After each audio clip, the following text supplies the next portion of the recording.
we go. It is finally time for March Madness to start. We got the first round today and tomorrow, and I'm going to give you my top 3 sleeper teams and my top 3 Cinderella teams that could make a run and cause chaos in the tournament. All right, so first I'm going to start with my 3 sleeper teams, starting from 3 all the way to 1. So, my third best sleeper team, who I think could be a dangerous team, but don't think they'll go all the way, is Oregon. They do have a tough matchup with Liberty in the first round, and they are in the East region. I do think they'll beat Liberty. I know that Liberty could be a Cinderella team, but I've seen Oregon play this year. They've been kind of in and out of the top 25, and, the Big Ten is a really tough conference. And they do have a tough path. Assuming Arizona wins, they'd have to beat Arizona. So that'd be tough, and then they'd have to play Duke. So I don't think they'll make it, to, like, the Elite Eight or anything, but I think they could be a dangerous team. They could beat Duke. It's definitely possible, anything can happen when it's March. But it'll definitely be a tough path for them. So my second sleeper team, who I think could really be a dangerous team, is the BYU Cougars. Also in the East region, they do have a tough matchup against a Cinderella team, VCU. I think they will get by VCU, even though I think it'll be a tough game and a good one. Then, if they win, they will most likely have to play Wisconsin, who I think is an overrated team. I know they were in the Big Ten, but they didn't have the best record. And they were also kind of in and out of the top 25, or at least on the edge of it. So I think they could beat Wisconsin if they meet them in the second round. Then they run into Alabama, which will be a tough game. And I don't know if they could beat them, but like I said, anything can happen. So my number 1 sleeper team, who I think could be a dangerous team and could maybe possibly make the Final Four, is Maryland out of the West region. So Maryland, also in the Big Ten, they have the Crab Five, arguably one of the best starting fives in the country. Their first game is against Grand Canyon, who I don't think they need to be concerned about. If they win, they will most likely play the AAC champs, Memphis. I don't think Memphis should be a problem for them either. So they have a pretty easy path to get to the Final Four, or the Elite Eight, excuse me. They may have to play Colorado State, but if anything, that should be easier than Memphis. The only problem is Florida. I think they could beat Florida. Just Florida has a deeper bench than them. It'll be a tough game, but I think they could win. Say they do win. Hopefully they play Texas Tech.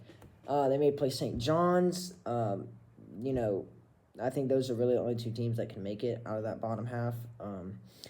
So I think if they play Texas Tech or St. John's, they could win or lose. You have a really deep Tech bench. I know St. John's is a good team. Rick Pitino's a great coach. I haven't paid much attention to St. John's, so I don't know how dangerous a team they are. So I think they also have the best path out of any of my sleeper teams, and that's why I chose them in the Final Four. All right, so as for my 3 Cinderella teams, the one that I think is the least likely but could happen is High Point. So, obviously, I don't know a lot about them. Don't even know what conference they were in. But their first-round matchup is Purdue, and this is the main reason I chose them. Purdue, they're a good team. You have Braden Smith, who is outstanding, one of the best point guards in the country. However, they have been very inconsistent. They smoked Indiana, and then they got smoked by Indiana. That's just an example. The Big Ten is a tough conference. I think they did deserve a 4 seed. I think that was a good place for them because in these tough conferences, teams that don't have great years, it's sometimes hard to decide where they should be placed. So I thought a 4 seed was good. I just think that if there was a team that could, have a really bad game and end up losing to a 13 seed like High Point, I think this would be the one I would choose. Then my second sleeper team is Drake. So, unfortunately, they will most likely have to play Texas Tech if they win, which I would not want to happen. I would almost rather play Missouri. So Drake, they won the Missouri Valley, and they got an 11 seed for it, which is, I think, valid. So the first round matchup is Missouri. I think Missouri has also been an inconsistent team. They just lost to Kentucky, but, Kentucky's a good team, but they did lose at home. However, Missouri, what a turnaround. Dennis Gates going from 0-18 in the SEC to having, I don't know what their record was, but it was phenomenal. So I think Missouri's a great team. Could they lose? Yes, that is very possible. There's one Drake player, Kevin Overton, or he used to play for Drake, now he's at Texas Tech, and he's a great bench player off the bench. So if Drake's bringing in players like him, I can see how they'd be a good team. Do I think they could get by Tech, considering we win, which we should, or Missouri? I think it's possible.